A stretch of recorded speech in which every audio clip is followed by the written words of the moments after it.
Hello students, Michael Sanchez, violin teacher here. Welcome to the beginner fiddle class. So I'm really excited about the format today. We're going to be teaching you guys a scale and how to do it to where you're optimizing your fiddle techniques at the beginner level. And then also we're going to be going through a piece called Irish Washerwoman. So it's a very famous song that everybody that plays the fiddle should eventually learn. All right, so what I did is I went to Google and I typed in violin scales. As many of you know, violin and fiddle are the same instrument, just differs in how it's played. And the second listing that I personally like as far as scales goes is the shop, theviolinCase.com. Has some nice nice breakdown of violin scales. I like how they do a 1 octave, 2 octave, 3 octaves. They kind of make they separate them in terms of difficulty, so I think that's really good. Okay, so first I just want to give you guys a little bit of an insight into scales and how it relates to improving your fiddle techniques. So basically what scales does is it allows you to focus in on anything that's related to learning the instrument, whether it be violin or fiddle. Anything obviously that deals with improving your finger placement, intonation they call it, is going to be helpful for both violin music and fiddle music. So for those of you guys that are more on the fiddle side that aren't really looking to do anything violin, it's still helpful to work on scales to start your practice session. And what I suggest is working on scales for at least 5 minutes a day or whenever you practice, and picking a scale to start with. So what we're going to do for this week is focusing on one scale, and I'm going to give you guys some tips on what to do with the scale to improve some stuff that we're going to do in the songs. So we're going to pick the D major scale. So if you guys click on this D major scale, actually send the link as well in the toolbar so you guys can get a direct link to where I'm at right now. So obviously this is a pretty violin-ish type handout here. But what we're going to do is we're going to do some different things that would apply to the fiddle to make it a good exercise for us. So one thing that I want to do is work on our accent ability. So once you guys get the hang of actually playing the notes and getting it in tune, what I want you guys to do is have the ability to accent every note, say for a measure, and then not do it for a measure, and then accent again for a measure, and then not do it for the rest of the time. So what we're doing here is we're practicing the accent technique, which is very common in Irish fiddling or anything really fiddle playing related as far as music. There's always spots where accents help make a piece sound more like the fiddle. Let me give you guys an example with Irish Washerwoman, where we're going to learn a little bit later in the class. This is Irish Washerwoman without accents.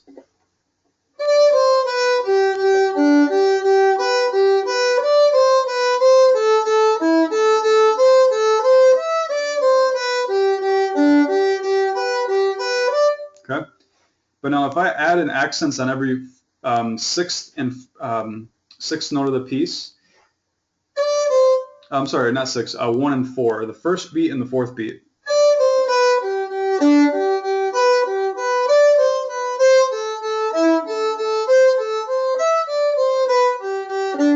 What you're doing is you're basically emphasizing where the person that's dancing, a lot of fiddle music is related to people doing a certain dance.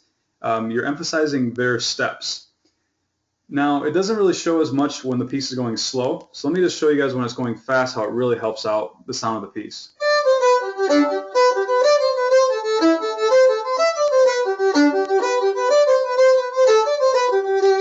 Compared to...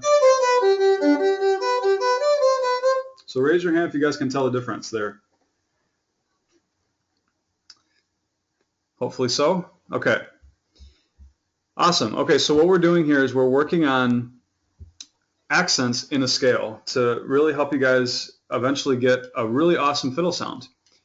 So this is what it should sound like. I'm going to play from the beginning right here to right here, just to start. And the way that I do accents is basically I take my index finger and I really pull the bow. I'm not forcing it with my arm. I'm just using the front of my hand to kind of nudge the bow a little bit farther than normal. Think of it as like a little tug. But I'm basically making the speed of the bow change. It's going a little bit faster than normal. So right now this is no accents. Think of your bow as going, say, 30 miles an hour. We'll relate it to driving a car. Everybody can relate to that. Okay? But now if I start putting accents in,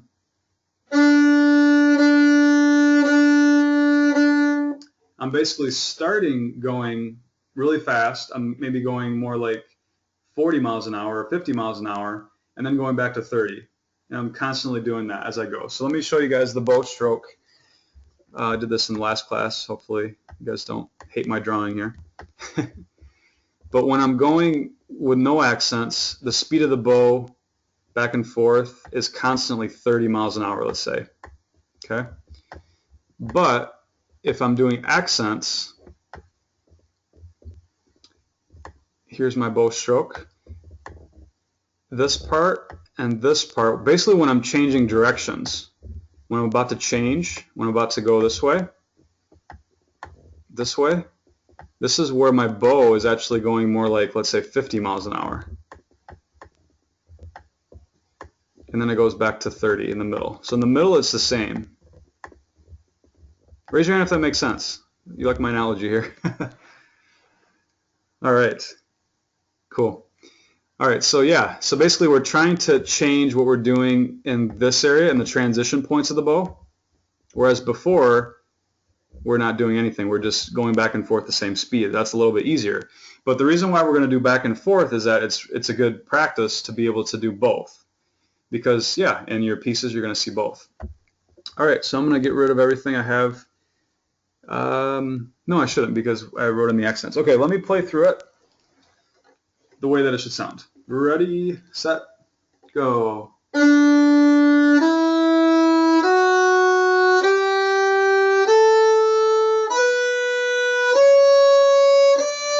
Ah, I didn't do it right.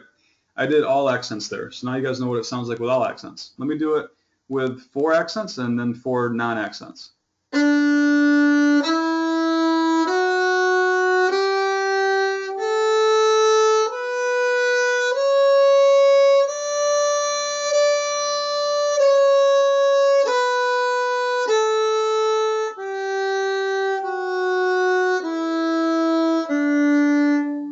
All right, raise your hand if you guys could tell the difference between what I did with the accents and what I did without the accents.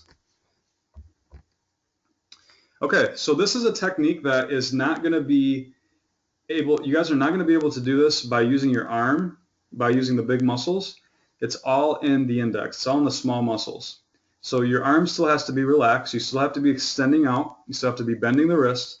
Everything's the same except that my index finger is basically pressing a little bit more and pulling a little bit more. It's kind of tugging, it's forcing a little bit more, but all my other fingers in my hand and my bow hand are not tensing up, they're still relaxed. If you tense up other fingers or tense up your arm while doing this, you guys are going to find more of this sound.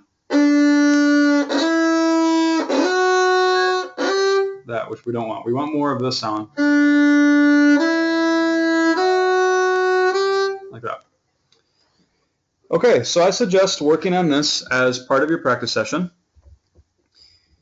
So I think that would be really good. And yeah, I would say 5 minutes. It doesn't have to be long, but it's definitely a good thing to have a little bit of time where even if you're just focusing on fiddle, that you're practicing things related to fundamentals. And this is the time where you could be thinking about things like your bow hand, worrying about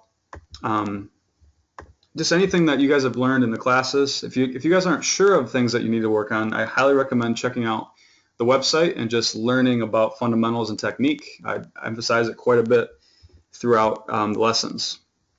So check that out. Okay, well, I think we're about ready to start the next portion of the class, which is going to be working on Irish Washerwoman. And Meg actually just sent me a link that we're going to use, which is great. So I'm going to go ahead and show you guys where we're going to be here. So the Violin Online has a really good resource for Irish Washerwoman sheet music. I'm going to go ahead and send you guys this link in the chat. So there you go. And scroll down a little bit.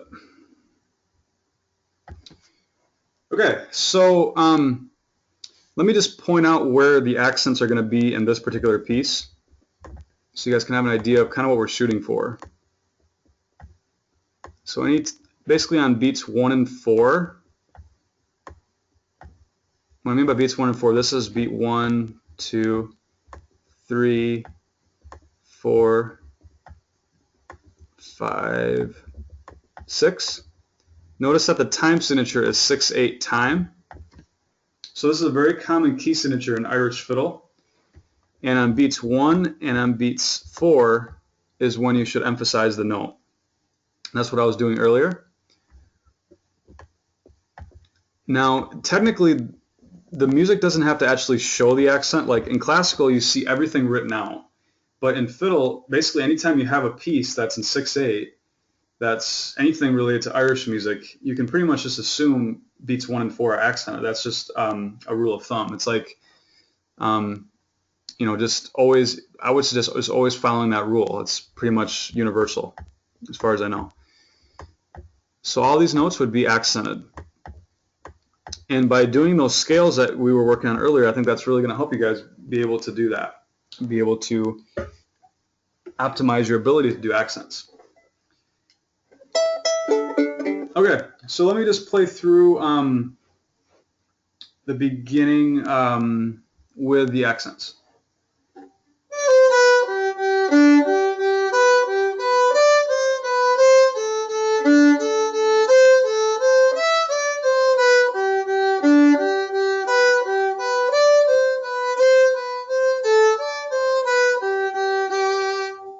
Okay, now what you should be doing is, let's say this is my bow right here.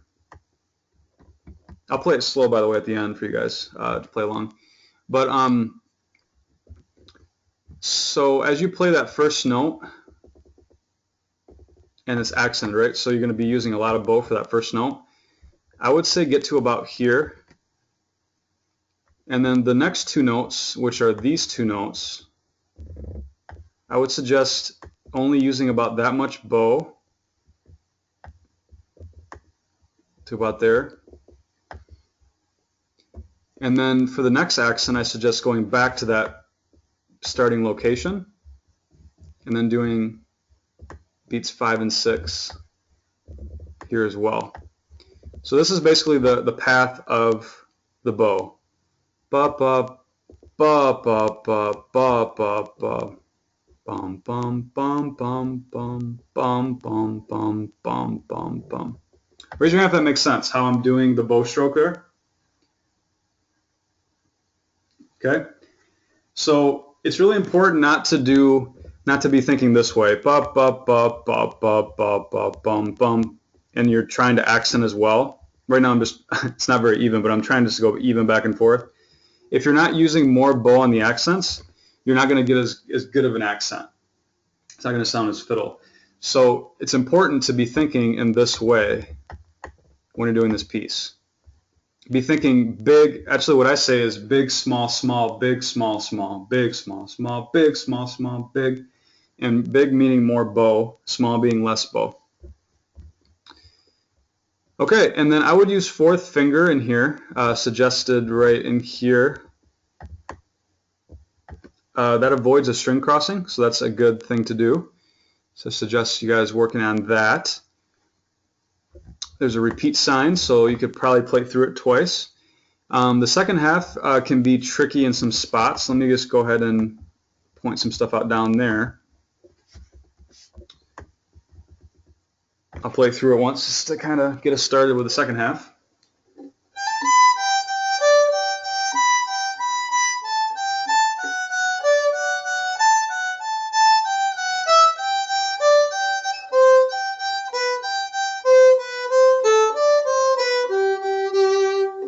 Okay, so The first thing that can be kind of tricky in this section for you guys that are going to work on this week is getting your fourth fingers high enough. So this is fourth finger on the E string. Okay, that's a really big stretch for some of you. It's all about just having good hand position to be able to reach that. If your hand is too low, as far as your knuckles are kind of below the point where I mentioned in the lessons, and your knuckles aren't looking like mountains, I call them the difference between flat planes and mountains. Your knuckles should look like this when you're playing the violin. They should be up like this. They shouldn't be flat. Your knuckles shouldn't be flat. Okay? So if your knuckles are more flat, you're going to have trouble reaching this fourth finger. So make sure that you guys are paying attention to that. And on the E string, it's actually most challenging because a lot of students like to dip down their hand on the E string and come back for the other notes. So make sure that you're squeezing your fingers back to be able to find your notes and keep your knuckles up high. So I would use a tuner actually to match up to make sure you guys are playing actually this whole sequence of notes, the 4 to the 2, because the 2 is low. It's a G natural. Many of you guys are going to be out of tune with these 2 notes. So make sure you guys are working on that. Also, it's easy to get out of tune with the first fingers because if the hand's dipping, then these notes can easily be flat. So make sure that those are F sharps in the normal position. What you can do actually is leave the first finger down, erase,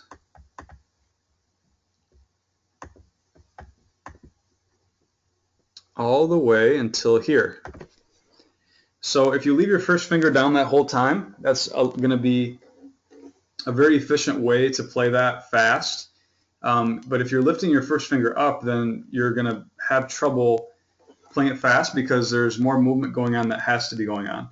So if I play that line there, measure 13, leave the first finger down while I play the 3, because you're coming right back to it. Now put the 3 down, but leave the 1 down. Yep, really nice when I leave that down. And obviously you have to lift it up for the open. Right there. Now what I would do here, I would also leave the 2 down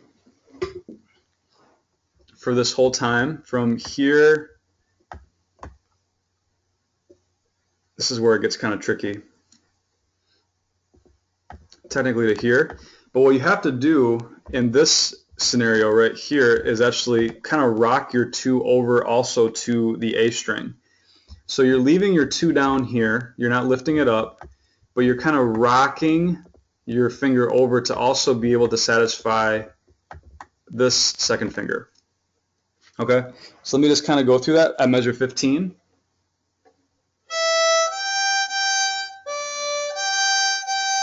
So right now my second finger is on the E string, so I'm going to kind of leave it down, leave it close. It's okay if it kind of just hovers a little bit as it goes towards the A, but eventually I want to be able to just have it down on both the A and the E strings. Now leave the 2 down, there's no need to lift it up here. So that whole time my second finger was down. That's probably going to be tricky for some of you because naturally you're going to want to lift it right in this area, but that is not as efficient. So as the song gets faster, it's going to be much better to work on that. So I suggest this week working on keeping the first finger down in there and keeping the second finger down through that line. And you'll find eventually that it will make the song a lot easier, but it's going to take some practice getting used to that. But yeah, there's a lot of spots in fiddle playing and violin playing that it's nice to leave fingers down as much as possible. Raise your hand if that makes sense. Great. Okay. Well, I hope you guys enjoyed the lesson. So my suggestion this week is for you guys to work on the scales, for those of you guys that have some time, and practicing your accents. Practicing your bow distribution, using the bottom half, using the top half, accenting. You could do the broken thirds, but that's not really as necessary. That's more like a classical technique, but anything that relates to scales is good, so you guys could also do that. And then I suggest working on this Violin Online resource, Irish Washerwoman, and I'll have the links on the website tomorrow. I'm starting to post these webinars on the website. So like, for example, if you guys click on lessons, intermediate violin lessons. There's actually last week's Thursday night webinar, 2 to 4 year experience class and 1 to 2 year experience class on the site already. And if you click on those, you'll notice on the right side I'm actually putting links to the sheet music. So you guys will be able to download stuff right there and watch the class. So hope that is a good way for you guys to see it if you're not able to attend the class. But the advantage to being in the class is that I do some video tutorial at the beginning, and also if you guys have any specific questions on the spot, I can answer them for you. So, and then also we're doing a lot of chat stuff. So for those of you guys that are in the class right now, I encourage you guys to go onto the site, click on in the bottom left-hand corner, there's a chat box, and you guys can get to know each other through the chat. That normally happens right after the class is done. So yeah, and for anybody that's interested in joining these webinars, everything that you have to know about them is right on the site. Just click on webinars. You'll get an explanation of what they're all about, and you can sign up right through the sign up now button right here. Awesome. Well, I hope to see you guys all soon, and I'm going to just take the last 5 minutes here to answer anybody's questions that are in the class right now. So for those of you guys that are watching outside of that, hope you have a great day.